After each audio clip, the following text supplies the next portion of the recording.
By time we can kick off. So I'll start us off. As I mentioned, my name's Fearghal. I'm one of the founders of Pitchbooking. And I have with me today Dave Ridley from Wiltshire FA, who's the facility manager at Green Lane. And we have Danielle as well, who is our customer success manager at Pitchbooking. I'll start this off, I suppose, and Danielle and Dave will do a bit of the heavy lifting through the middle of it, just about our presentation today. So today we're going to talk about making the move from spreadsheets to booking software for sports facilities. What are the upsides of this? What are the potential downsides? What all does it entail in terms of onboarding, getting you moved over, training, etc. And we'll take us through this all in about 15 or 20 minutes total. A little bit about us, I suppose, to start. So we're pitchbooking.com. We've been up and running since early 2018. And we have customers, obviously, including Wiltshire FA, who we're doing this in conjunction with today.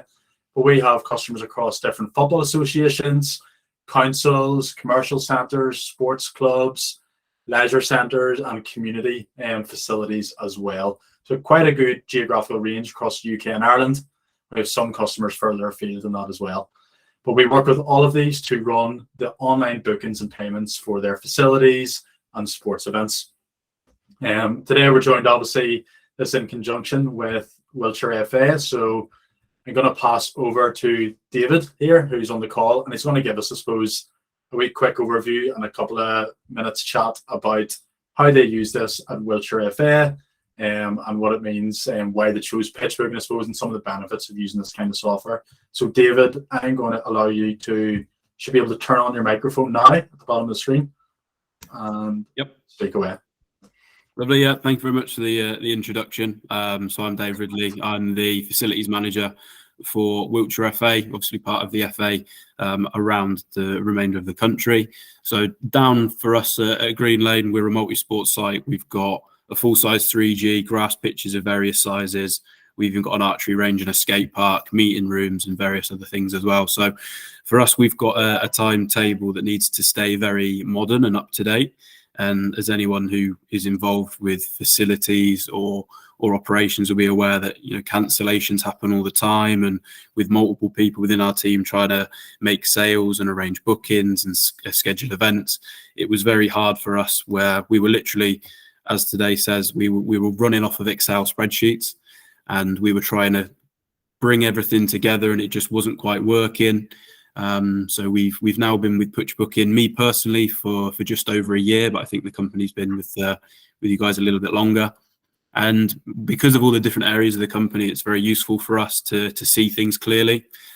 It's not a complicated piece of software, and I mean that in a polite way, because I've worked with other softwares for other leisure providers and other facilities, and things get too complicated too quickly. So for us, we can see all of the bookings, we can track payments, we can sort out our invoicing, and it's been a very smooth transition for us. We've also had some new starters. We've had 5 or 6 new members of staff start within the last 6 months, and all of those from a variety of ages, from work experience at 15 years old all the way to senior volunteers that are over 60, and they've all managed to grasp the software as well. So again, I mean it as a compliment that it's simple and very easy to use. But it's something that's been a massive part of what we've done down here and the success, and it's allowed us to grow because we've been efficient in customer service and the way that we can respond to our customers in a timely manner.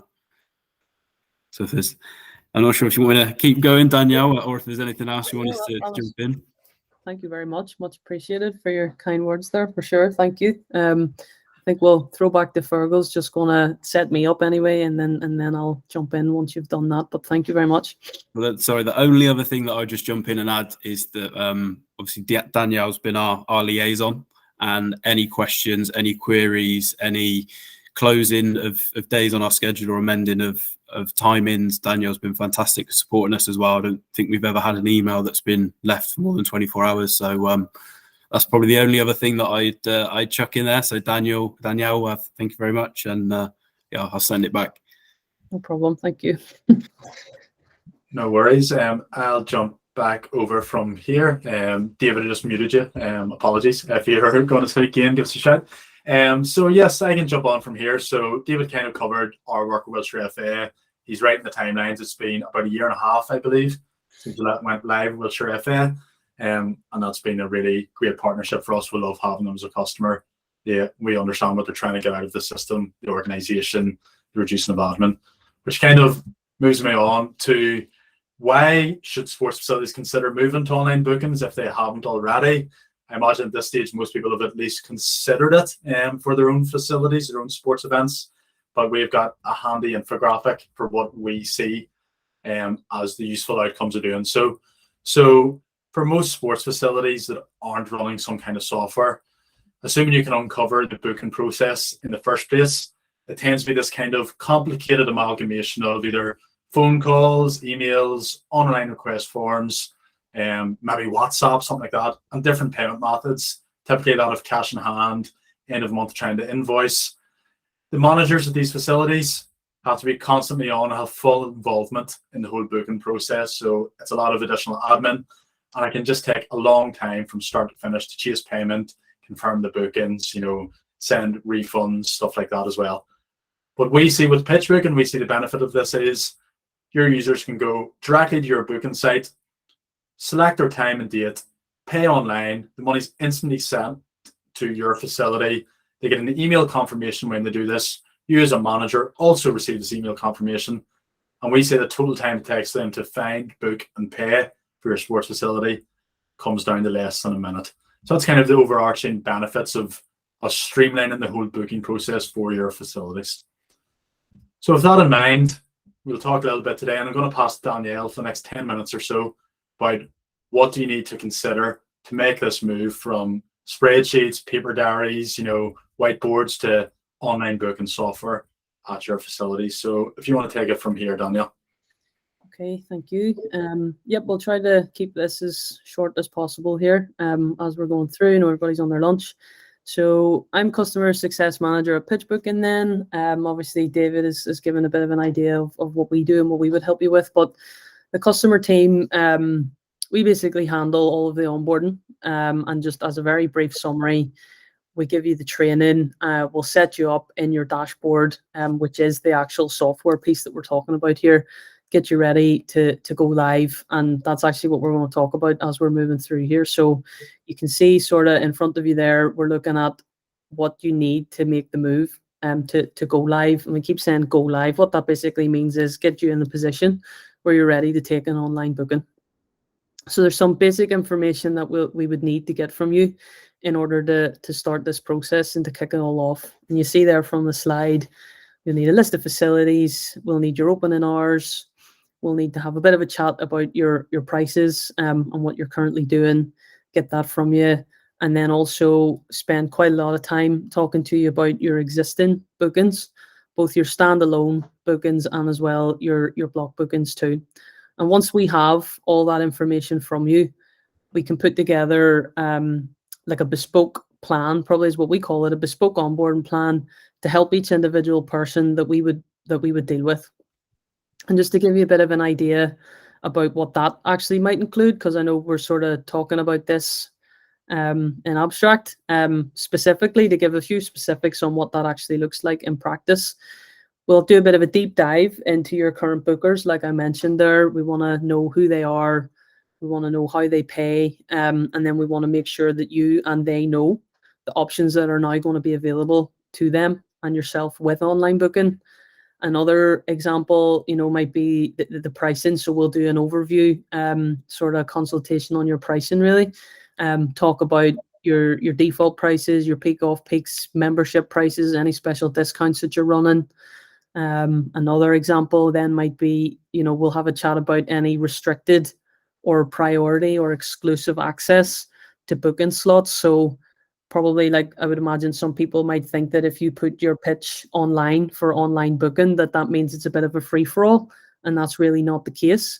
So, we want to protect the slots that you're sort of concerned about or that you want to protect. So we'll talk to you about that and make sure we have all of that information from you.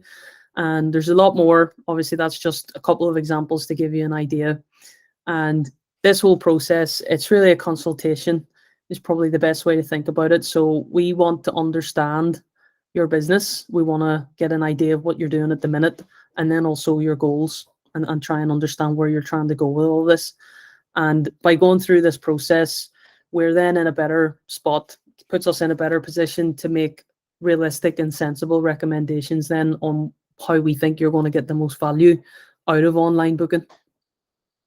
And the other big part, the second big part of the onboarding process after all of the setup that we've talked about there, is the training element of it as well.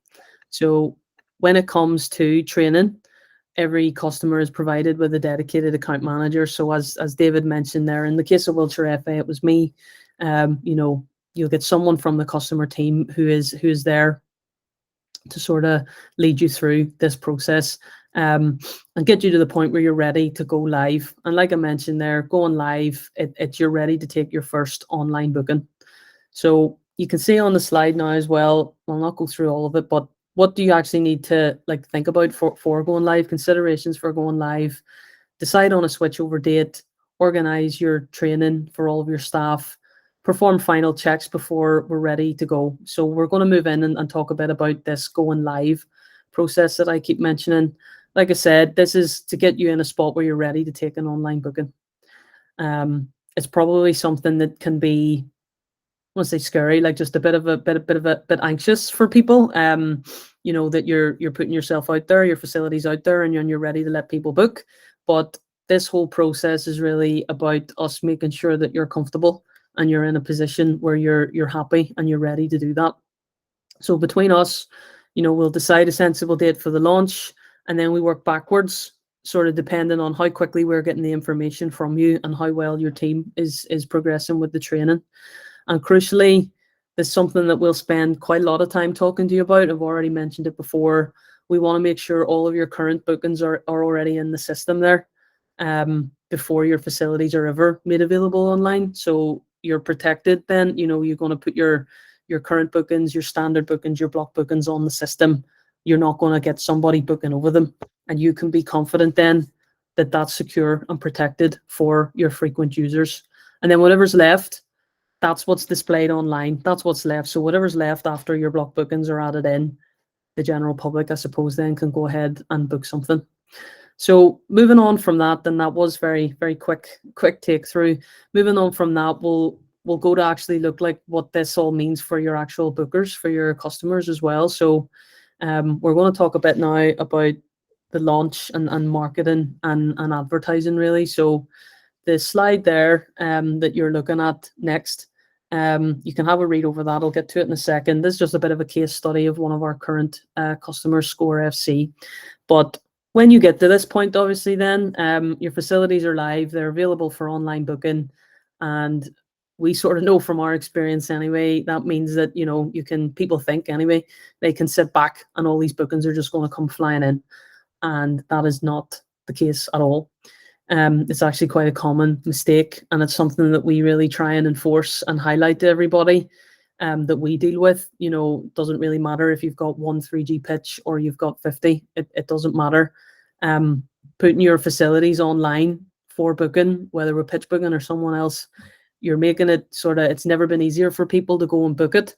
But if they don't actually know where to find you, then they're not going to be able to make that booking. So you can't really just sit back and wait. You need to be proactive with this. So that's why every customer at Pitchbooking anyway gets a dedicated partner page to help increase your online visibility. And that's sort of what you're looking at there. That About Score FC, that is sort of a screenshot of their partner page, and you can see they've put their description and all that sort of thing behind it. So every single partner page is bespoke to you. It's unique to you. It's your own one.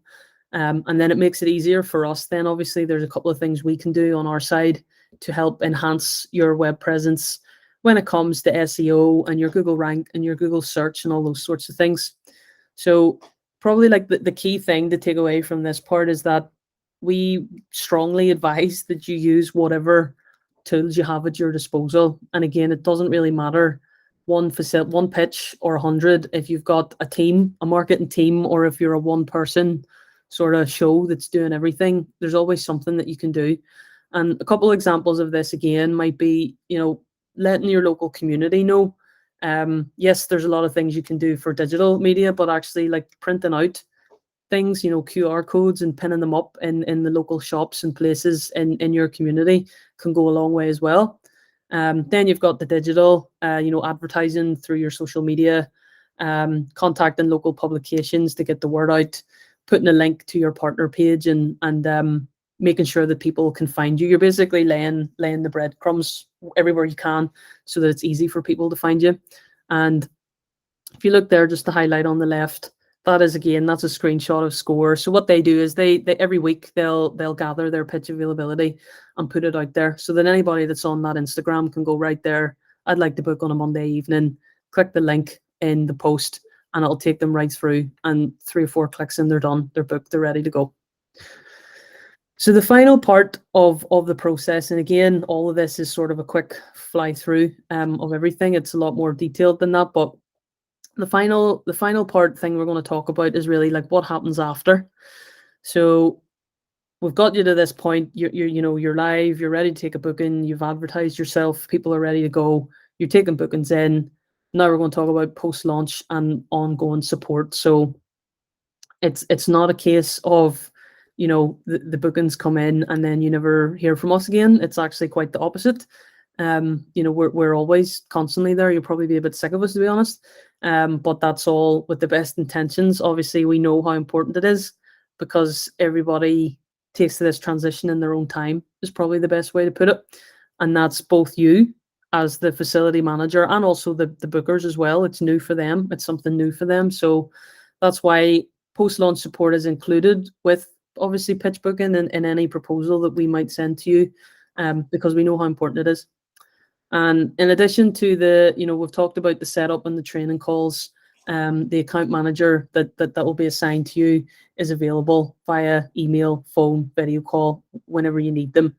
There's also then everybody, learns in a different way. So you've got a suite of self-service tools available at your disposal. So this is like a very extensive user guide. We've got video guides if you prefer to watch rather than read. So if you forget how to make an invoice or you're not sure how to do something, you forget how to do a particular thing, you can contact your account manager to get an answer. Like David mentioned there, they fire through their queries and we'll take a look and give them some guidance on what to do. Like I said as well there, you will probably be a bit sick of us during this process, but it is all with the best intention. We're trying to make sure that you're as comfortable as you can be and that you understand the software that you're using and you're in a good spot then to react to your own queries as they're coming in. And when it comes to the actual bookers too, actually just don't want to forget that there's online support available to them as well. So you'll have an account manager and the guide and stuff. They can also go directly on to pitchbooking.com and come and chat to us in the form of a web chat. So if they're having a technical issue, that they can't log in or they've forgot their password or whatever, we can handle that and take that off your hands. So, we'll do that bit for you. And then if they're asking questions about availability and bookings, we can take that information down and then pass it on to you as well. So there's just like an added layer of communication and support in there. So the main thing really to get across, what I'm trying to get across, I suppose, is that we're here to hold your hand if you want us to, probably whether you want us to or you don't. We're here to do that for you. And we'll do it for as long as it takes to get you to a point where you're comfortable to go live and take an online booking and to get that first booking in and to get your team, in a great spot to handle all of the queries to follow. So that's sort of like, again, a brief overview of what happens after. And I'll head into the wrap things up here now, just to give a bit of a summary then of everything we've talked to date. David very kindly, spoke about his experience using Pitchbooking and what that transition was like for him. Then with Fearghal speaking about why you might want to move to online booking, maybe you're using spreadsheets, or, in some cases we speak to people, they're still using pen and paper, and they want to streamline this so that, why you want to move and what does it actually look like? What do you need to do? You need to gather information on your facilities, your prices, your current bookings, all that sort of stuff. What you need to consider for actually getting to the point to go live. So get your team trained up, get the setup done, add all that information to the system, get yourself comfortable and ready to accept a booking, then you need to advertise and market yourself. You know, you can't just sit there and wait for the bookings to come in. You need to be proactive about this. And then once you're up and running and the bookings are coming in, then what happens after post-launch and ongoing support? You know, we're here to help. We're just a phone call away. And again, just to summarize, that's just a very brief overview of the onboarding process, but hopefully it's given you a bit of an idea of what this actually looks like in practice. I know it can maybe be a bit difficult to imagine unless you're going to start the process. So we're happy then. Thank you for joining us here. We'll let everybody get back to their lunchtime. And I'll pass back to Fearghal then if you've got any sort of final comments. Yeah, just want to wrap up by saying thanks for attending, obviously. Thanks, Danielle, for running through what is, I suppose, your part of the process as customer success manager, getting people onboarded, supporting them and training them. Thanks, Dave, for your words about how this has been running at Wiltshire FA for the last 18 months or 12 months or so since you've been here.